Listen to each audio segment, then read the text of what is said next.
আসসালামু আলাইকুম। আমার নাম আব্দুল্লাহ। আমি হাফিজি কমপ্লিট করেছি এবং আমি একটি হাফিজ।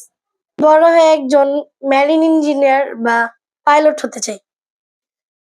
আউযু বিল্লাহি মিনাশ শাইতানির রাজীম। বিসমিল্লাহির রহমানির রহিম।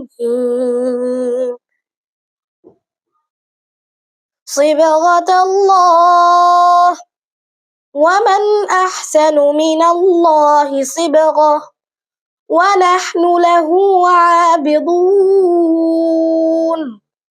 قل أتحاجوننا في الله وهو ربنا وربكم ولنا أعمالنا ولكم أعمالكم ونحن له مخلصون أم تقولون إن إبراهيم وإسماعيل وإسحاق ويعقوب والأسباط كانوا هودا أو نصارى صدق الله العلي العظيم ইনশাআল্লাহ আমি পাইলট হব একদিন। এটা আমার ছোটবেলা থেকে ইচ্ছা। আমি যখন রওজা শরীফ বা কাবা শরীফে যখন গিয়েছিলাম ছোট থাকতে, তখন আমি পাথর থেকে ছুঁয়ে বলেছিলাম, আল্লাহ তুমি একদিন আমাকে বড় হয়ে পাইলট অথবা মেরিন ইঞ্জিনিয়ার বানিয়ে দিও।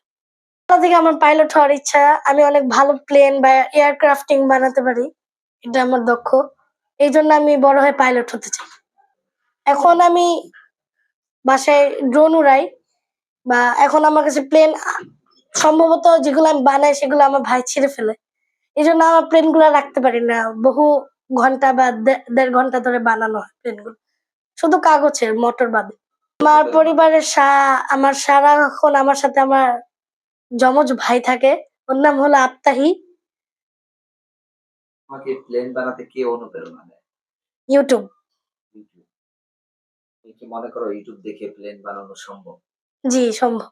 শিক্ষক আছেন যারা অনেক অনেক অনেক উস্তাদজিরা যারা আছেন, তারা খুবই ভালো। এই মাদ্রাসায় যেমন অন্য মাদ্রাসায় আমরা দেখি মারা হয়, কিন্তু এই মাদ্রাসায় কোনো মারার নামই নেই। ও শিক্ষকদের ব্যাপারে বলতে গেলে তারা অনেক ভালো, বাচ্চাদেরকে শিখিয়ে দেয়, বুঝিয়ে দেয়, পড়া কিভাবে পড়তে হবে ওটা বলে দেয়। জি, আমার অংশগ্রহণ করার ইচ্ছা আছে। যদি আল্লাহ আমাকে হেদায়েত দান করে তাহলে আমি ইনশাআল্লাহ সামনে অংশগ্রহণ করতে চাই। পরিবারে কে বেশি অনুপ্রেরণা দেয়? আমার আম্মু। কার সাথে বেশি ঝগড়া হয়? আমার সবচেয়ে বেশি ঝগড়া হয় আমার আমার যমজ ভাইয়ের সাথে এবং আমার আম্মুর সাথে। কি নিয়ে? আমি আমার যমজ যে ভাই, ও যেটা চায় ওকে সবসময় দিয়ে দেয়, কিন্তু আমি যেটা চাই সেটা অনেক কান্নাকাটি করার পরে পাই। কারণ ও যেটা ধরে ওটা অনেক রিজনেবল কিন্তু ভালো না।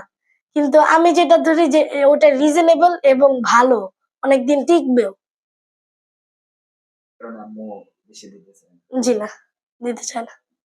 কত বছর বয়সে গিয়েছিলাম আপনি? আমি তখন 2018 ডিসেম্বরের 31 তারিখে গিয়েছিলাম। কার সাথে গিয়েছিলেন? আমার বাবা, আম্মু, আমার ভাইয়া, আমার নানু। কি কি দেখেছিলে তখন ওখানে? ওই তখন সম্পর্কে জানতে চাই। ওখানে আমি যখন গিয়েছিলাম তখন প্রায় রাত 1:30 বা 2টার সময়। ওখানে মানুষ সব সময় হাঁটা চলা করে রাত্রে, মানুষ রাস্তাও থাকে, কিন্তু ওইখানে যেহেতু ভিক্ষা বা বেগিং যেটাকে বলে ওটা করা নিষিদ্ধ। কেউ যদি এটা করে তার অবশ্যই জেল হয়। আর ওখানে সবচেয়ে বেশি আমার ভালো লেগেছে ক্লক টাওয়ারের উপরে বাসা আর কবুতর।